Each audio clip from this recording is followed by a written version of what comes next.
ತಾಜ್ ಮಹಲ್. ನಮ್ಮ ಭಾರತದ ಆಗ್ರಾದಲ್ಲಿರುವ ತಾಜ್ ಮಹಲ್ ಪ್ರಪಂಚದ 7 ಅದ್ಭುತಗಳಲ್ಲಿ ಒಂದಾಗಿದೆ. ಇದು ಒಂದು ಅದ್ಭುತ ಕಟ್ಟಡ. 400 ವರ್ಷಗಳ ಹಿಂದೆ 40 ಎಕರೆ ವಿಸ್ತೀರ್ಣದಲ್ಲಿ ತಾಜ್ ಮಹಲನ್ನು ನಿರ್ಮಿಸಿದ್ದಾರೆ.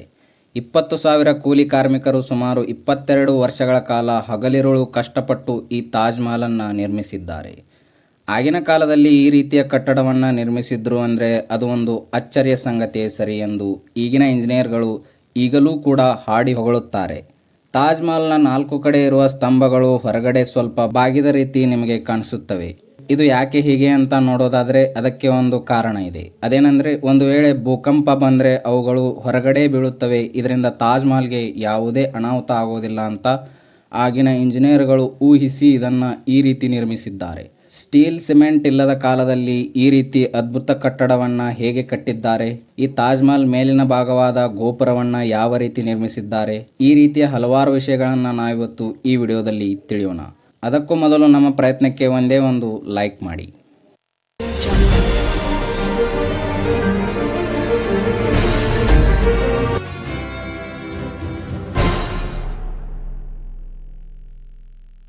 ತಾಜ್ ಮಹಲ್ ನಿರ್ಮಾಣ ಕಥೆ ಹೇಳೋಕ್ಕೂ ಮೊದಲು ಅದರ ಹಿಂದಿನ ಮೊಘಲ್ ಅರಸನ ಕಥೆಯನ್ನು ತಿಳಿಯೋಣ. ಅದು 1607ರ ಸಮಯ. ಮೊಘಲ್ ದೊರೆ ಶಾಹಿನ್ ಶಾ ತನ್ನ ಚಿಕ್ಕ ಮಗ ಶಾಬುದ್ದೀನ್ ಮೊಹಮ್ಮದ್ ಖುರಂ 15 ವರ್ಷ ವಯಸ್ಸಿಗೆ ಬಂದಾಗ ಆಗ್ರಾದ ಒಂದು ರಾಜಮಂದಿರದಲ್ಲಿ ಒಂದು ಅದ್ಧೂರಿಯಾದ ಕೂಟವನ್ನು ಏರ್ಪಡಿಸಿರ್ತಾನೆ. ಚಿಕ್ಕ ಮಗ ಅಂದರೆ ರಾಜನಿಗೆ ಎಲ್ಲಿಲ್ಲದ ಪ್ರೀತಿ. ಅದಕ್ಕಾಗಿ ಪ್ರತಿ ವರ್ಷ ಮಗನ ಹುಟ್ಟುಹಬ್ಬದಂದು ಅವನು ಎಷ್ಟು ತೂಕ ಇರ್ತಾನೋ ಅಷ್ಟು ವಜ್ರ ವೈಡೂರ್ಯ ಬಂಗಾರವನ್ನು ಮಗನ ಹೆಸರಿಗೆ ಬರೆಯುತ್ತಿದ್ದ. ಆದರೆ ಈ 15ನೇ ವರ್ಷದ ಜನ್ಮದಿನದ ಸಲುವಾಗಿ ವಿಶೇಷವಾಗಿ ಬೇರೆ ಏನನ್ನಾದರೂ ನೀಡಬೇಕು ಅಂತ ಯೋಚನೆ ಮಾಡ್ತಾನೆ. ಅದಕ್ಕಾಗಿಯೇ ತನ್ನ ಮಗನಿಗೆ ತನ್ನ ಸ್ನೇಹಿತನ ಮಗಳಾದ ಮುಮ್ತಾಜ್ನನ್ನು ಕೊಟ್ಟು ಮದುವೆ ಮಾಡ್ತಾನೆ. ಅವರಿಬ್ಬರಿಗೂ ಮೊದಲ ನೋಟದಲ್ಲೇ ಒಬ್ಬರ ಮೇಲೆ ಒಬ್ಬರಿಗೆ ಇಷ್ಟ ಉಂಟಾಗುತ್ತೆ. ಮುಂದೆ 10 ವರ್ಷಗಳ ಕಾಲ ಶಾಬುದ್ದೀನ್ ಹಲವಾರು ಯುದ್ಧಗಳನ್ನು ಮಾಡಿ ಜಯಗಳಿಸ್ತಾನೆ. ಅವನ ಈ ಸಾಧನೆಯನ್ನು ನೋಡಿ ಅವನ ತಂದೆ ಮಗನಿಗೆ ಒಂದು ಬಿರುದನ್ನು ನೀಡ್ತಾನೆ. ಅದೇನೆಂದರೆ ಶಹಜಾನ್. ಇದರ ಅರ್ಥ ಏನಂದರೆ ಪ್ರಪಂಚಕ್ಕೆ ರಾಜ ಎಂಬುದಾಗಿದೆ. ಶಹಜಾನನಿಗೆ 6 ಜನ ಹೆಂಡತಿಯರಿದ್ದರು. ಅವರೆಲ್ಲರಲ್ಲಿ ಶಹಜಾನನಿಗೆ ಮುಮ್ತಾಜ್ ಎಂದರೆ ಅತ್ಯಂತ ಪ್ರೀತಿ. ಅದಕ್ಕಾಗಿ ತನ್ನ ಹೆಚ್ಚು ಸಮಯವನ್ನು ಮುಮ್ತಾಜ್ ಜೊತೆಗೆ ಕಳೀತಿದ್ದಂತೆ. ಹೀಗೆ ನಡೆಯುತ್ತಿರುತ್ತೆ. ಮುಂದೆ 4 ವರ್ಷಗಳ ನಂತರ ಅಂದರೆ 1621ರಲ್ಲಿ ಶಹಜಾನನ ತಂದೆ ಸತ್ತು ಹೋಗ್ತಾನೆ. ಅಷ್ಟೊತ್ತಿಗೆ ರಾಜ್ಯದಲ್ಲೇ ತಂದೆಗೆ ತಕ್ಕ ಮಗ ಎಂಬ ಹೆಸರನ್ನು ಶಹಜಾನ್ ಗಳಿಸಿರ್ತಾನೆ. ತಂದೆ ಸತ್ತು ಹೋದ 7 ವರ್ಷಗಳ ನಂತರ ಶಹಜಾನ್ ರಾಜನಾಗಿ ಆಗ್ರಾದ ಗದ್ದುಗೆ ಏರ್ತಾನೆ. ಈಗಿನ ಭಾರತ, ಪಾಕಿಸ್ತಾನ್, ಅಫ್ಘಾನಿಸ್ತಾನ್ನ ಹಲವಾರು ಪ್ರದೇಶಗಳನ್ನು ಶಹಜಾನ್ ಆಳ್ವಿಕೆ ಮಾಡ್ತಿದ್ದ. ಎಲ್ಲ ನಿರ್ಧಾರವನ್ನು ಶಹಜಾನ್ನೇ ತೆಗೆದುಕೊಳ್ತಿದ್ದ. ಆದರೂ ಹಿಂದೆ ಸಲಹೆಯನ್ನು ಮುಮ್ತಾಜ್ ಕೊಡ್ತಿದ್ಲು. ಆದರೆ ಈ ಖುಷಿ ಬಹಳ ದಿನಗಳವರೆಗೆ ಉಳಿಯೋದಿಲ್ಲ ಅಂತ ಯಾರೂ ಕೂಡ ಊಹೆ ಮಾಡೋಕೋ ಆಗಿರಲಿಲ್ಲ. ಶಹಜಾನ್ ಸಿಂಹಾಸನವನ್ನೇರಿ 1 ವರ್ಷ ಕಳೆದಿರುತ್ತೆ. ಅಷ್ಟರಲ್ಲಿ ಶತ್ರುಗಳು ದಾಳಿ ಮಾಡ್ತಾರೆ. ಸುಮಾರು 2 ವರ್ಷಗಳವರೆಗೆ ಈ ಯುದ್ಧ ಮುಂದುವರಿಯುತ್ತೆ. ಅದರಲ್ಲಿಯೂ ಕೂಡ ಶಹಜಾನ್ ಜಯವನ್ನು ಗಳಿಸ್ತಾನೆ. ಈ ವಿಜಯದ ಸಂಭ್ರಮವನ್ನು ಅನುಭವಿಸುವ ಮೊದಲೇ ಶಹಜಾನ್ಗೆ ಒಂದು ಕೆಟ್ಟ ವಿಷಯ ತಿಳಿಯುತ್ತೆ. ತನ್ನ ಆಪ್ತ ಪ್ರಿಯತಮೆಯಾದ ಮುಮ್ತಾಜ್ ತನ್ನ 14ನೇ ಮಗುವಿಗೆ ಜನ್ಮ ನೀಡುವಾಗ 17 ಜೂನ್ 1631ರಲ್ಲಿ ಮುಮ್ತಾಜ್ ಸತ್ತು ಹೋಗ್ತಾಳೆ. ಇದರ ಪರಿಣಾಮವಾಗಿ ಇದು ಶಹಜಾನ್ ಮೇಲೆ ತುಂಬಾನೇ ಪ್ರಭಾವ ಬೀರುತ್ತೆ. ಇದರಿಂದ ಶಹಜಾನ್ 8 ದಿನಗಳ ಕಾಲ ಊಟವನ್ನು ಸೇವಿಸುವುದಿಲ್ಲ. ಮುಮ್ತಾಜ್ ಸತ್ತು ಹೋಗೋಕ್ಕೂ ಮುಂಚೆ ಆಕೆಯ ಕೊನೆಯ ಕೋರಿಕೆ ತನ್ನ ಸ್ಮಾರಕ ಒಂದು ಸುಂದರವಾದ ಪ್ರದೇಶದಲ್ಲಿ ಇರಬೇಕು ಅಂತ ಬಯಸಿರ್ತಾಳೆ. ಅದಕ್ಕೆ ಹೆಂಡತಿಯ ಕೋರಿಕೆಯನ್ನು ತೀರಿಸೋಕೆ ಶಹಜಾನ್ ತೀರ್ಮಾನಿಸ್ತಾನೆ. ತಕ್ಷಣವೇ 1632ರಲ್ಲಿ ತಾಜ್ ಮಹಲ್ನ ನಿರ್ಮಾಣ ಶುರುವಾಗುತ್ತೆ. ಶಹಜಾನ್ 20,000ಕ್ಕೂ ಹೆಚ್ಚು ಜನ ಕಾರ್ಮಿಕರನ್ನು, ಶಿಲ್ಪಿಗಳನ್ನು ಹಾಗೂ ವಿವಿಧ ರೀತಿಯ ಕುಶಲಕರ್ಮಿಗಳನ್ನು ಒಂದುಗೂಡಿಸ್ತಾನೆ. ಯಮುನಾ ನದಿಯ ತೀರದಲ್ಲಿ ಈ ತಾಜ್ ಮಹಲನ್ನು ಕಟ್ಟೋಕೆ ತೀರ್ಮಾನಿಸ್ತಾನೆ. ಆದರೆ ಅಲ್ಲಿ ತಾಜ್ ಮಹಲನ್ನು ಕಟ್ಟೋದು ತುಂಬ ಕಷ್ಟದ ಕೆಲಸವಾಗಿರುತ್ತೆ. ಯಾಕಂದರೆ ಒಂದು ನದಿಯ ತೀರದಲ್ಲಿ ಭೂಮಿ ತುಂಬ ಮೆತ್ತನೆ ಪದರವನ್ನು ಹೊಂದಿರುತ್ತೆ. ಹಾಗೆ ಸ್ಥಿರವಾಗಿ ಗಟ್ಟಿಯಾಗಿ ನಿಲ್ಲುವ ಸಾಮರ್ಥ್ಯವನ್ನು ಈ ಭೂಮಿ ಹೊಂದಿರೋದಿಲ್ಲ. ಅದಕ್ಕಾಗಿ ಅಲ್ಲಿ ಯಾವುದೇ ಕಟ್ಟಡವನ್ನು ನಿರ್ಮಾಣ ಮಾಡುವುದು ಕಷ್ಟದ ಕೆಲಸವಾಗಿರುತ್ತೆ. ಒಂದು ವೇಳೆ ಹಾಗೋ ಹೀಗೋ ಮಾಡಿ ಬುನಾದಿಯನ್ನು ಹಾಕಿದ್ರೂ ಕೂಡ ನದಿ ತೀರದಲ್ಲಿರುವ ನೀರು ನಿರ್ಮಾಣಕ್ಕೆ ಅಡ್ಡಿ ಮಾಡಬಹುದು ಎಂಬ ಭಯವಿರುತ್ತೆ. ಆದರೆ ಇದಕ್ಕೆ ಪರಿಹಾರವಾಗಿ ಇಂಜಿನಿಯರ್ಗಳು ದೊಡ್ಡ ದೊಡ್ಡ ಗುಂಡಿಗಳನ್ನು ತೋಡ್ತಾರೆ. ಹಾಗೆ ಗುಂಡಿಗಳನ್ನು ದೊಡ್ಡ ದೊಡ್ಡ ಕಲ್ಲುಗಳಿಂದ ತುಂಬಿಬಿಡ್ತಾರೆ. ನಂತರ ಅವುಗಳ ಮೇಲೆ ದೊಡ್ಡ ಕಲ್ಲುಗಳಿಂದ ಕಾಲಮ್ಸ್ಗಳನ್ನು ನಿರ್ಮಿಸ್ತಾರೆ. ಈ ಕೆಲಸಗಳನ್ನು ಕೇವಲ ಮನುಷ್ಯರ ಕೈಯಿಂದ ಮಾಡೋಕೆ ಸಾಧ್ಯವಾಗದಿದ್ದಾಗ ಹಲವಾರು ಆನೆಗಳನ್ನು ಈ ಕೆಲಸಕ್ಕೆ ಬಳಸ್ತಾರೆ. ಇಂಜಿನಿಯರ್ಸ್ಗಳ ಈ ಆಲೋಚನೆ ಯಶಸ್ವಿಯಾಗುತ್ತೆ. ಮೆತ್ತನೆಯ ಮಣ್ಣಿನ ಪ್ರದೇಶದಲ್ಲಿ ಕೂಡ ಭದ್ರ ಬುನಾದಿಯನ್ನು ಹಾಕ್ತಾರೆ. ನಂತರ ಉಳಿದಿರುವುದು ಕಟ್ಟಡದ ನಿರ್ಮಾಣ ಮಾತ್ರವೇ.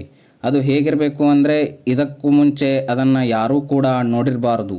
ಈ ಭವನ ನಿರ್ಮಾಣದ ಉಪಾಯವನ್ನು ತನ್ನ ಪೂರ್ವಜರು ಕಟ್ಟಿದ ಕಟ್ಟಡಗಳಿಂದ ಒಂದೊಂದು ಶೈಲಿಗಳನ್ನು ಕಾಪಿ ಮಾಡಿ ಈ ಎಲ್ಲವುಗಳ ಮಿಶ್ರಣದಿಂದ ಒಂದು ನಕ್ಷೆ ತಯಾರು ಮಾಡ್ತಾನೆ.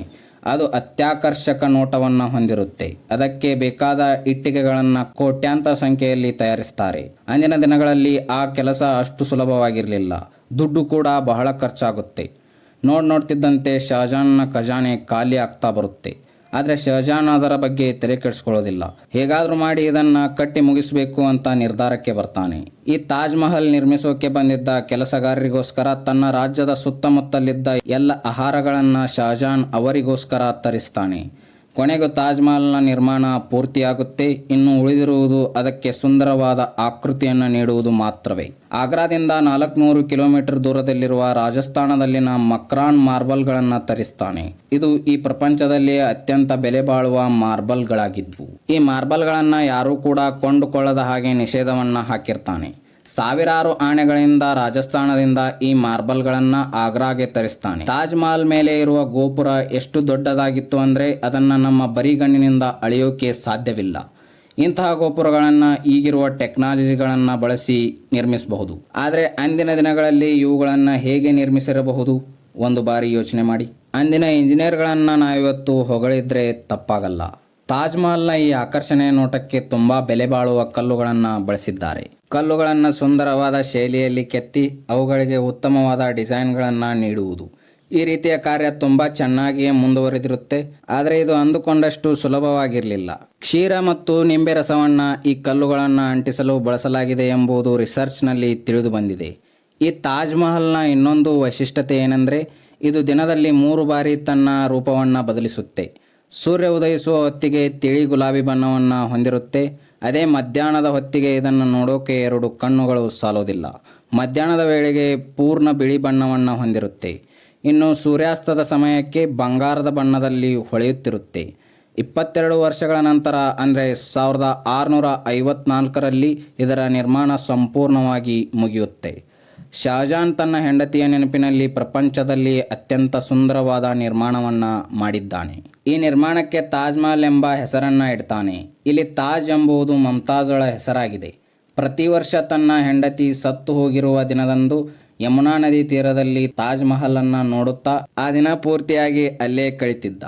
ಆದರೆ 1658ರಲ್ಲಿ ಶಹಜಾನ್ ಮತ್ತು ಮಮತಾಜ್ಗೆ ಹುಟ್ಟಿದ 3ನೇ ಮಗ ಔರಂಗಜೇಬ್ ಎಂಬಾತ ಅವನನ್ನು ಕಾರಾಗೃಹದಲ್ಲಿ ಬಂಧಿಸಿ ಬಿಡ್ತಾನೆ. ಹಾಗೆ ತನ್ನನ್ನು ತಾನು ರಾಜ ಎಂದು ಘೋಷಿಸಿಕೊಳ್ತಾನೆ. 30 ವರ್ಷಗಳಿಂದ ಆಗ್ರಾವನ್ನು ಆಳುತ್ತಿದ್ದ ತಂದೆಯನ್ನು ಜೈಲಿನಲ್ಲಿ ಬಂಧಿಸಿ ಬಿಡ್ತಾನೆ.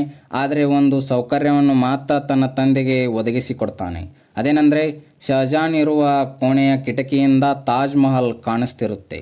8 ವರ್ಷಗಳ ನಂತರ ಅಂದರೆ 74 ವರ್ಷ ವಯಸ್ಸಿನಲ್ಲಿ ಜೈಲಿನಲ್ಲಿಯೇ ಶಹಜಾನ್ ಸಾವನ್ನಪ್ತಾನೆ. ಶಹಜಾನನ ಶರೀರವನ್ನು ಕೂಡ ತಾಜ್ ಮಹಲಲ್ಲಿ ಸಮಾಧಿ ಮಾಡ್ತಾರೆ. ಎಷ್ಟು ವರ್ಷಗಳು ಕಳೆದರೂ ಕೂಡ ಅದು ಇನ್ನೂ ಎಷ್ಟೋ ಜನರಿಗೆ ಪ್ರೀತಿಯ ಪ್ರತೀಕವಾಗಿದೆ. ಆದರೆ ದುರಾದೃಷ್ಟ ಏನೆಂದರೆ ಶಹಜಾನನ ಪ್ರೀತಿಯ ಹೆಂಡತಿಗೆ ಜನಿಸಿದ ಅವನ ಮಗನೇ ಅವನನ್ನು ರಾಜಭಾರದಿಂದ ಕೆಳಗಿಳಿಸಿ ಜೈಲಿನಲ್ಲಿ ಬಂಧಿಸಿ ಬಿಡ್ತಾನೆ. ಇದಾಗಿತ್ತು ತಾಜ್ ಮಹಲ್ನ ನಿರ್ಮಾಣದ ಕತೆ. ತಾಜ್ ಮಹಲ್ ಬಗ್ಗೆ ನಿಮ್ಗೇನು ಅನಿಸುತ್ತೆ ಕಮೆಂಟ್ ಮಾಡಿ. ವಿಡಿಯೋ ಇಷ್ಟ ಆಗಿದ್ರೆ ಲೈಕ್ ಮಾಡಿ, ಶೇರ್ ಮಾಡಿ. ಮತ್ತೆ ಇನ್ನಷ್ಟು ಆಸಕ್ತಿಕರ ವಿಷಯಗಳೊಂದಿಗೆ ಸಿಗೋಣ. ಧನ್ಯವಾದಗಳು.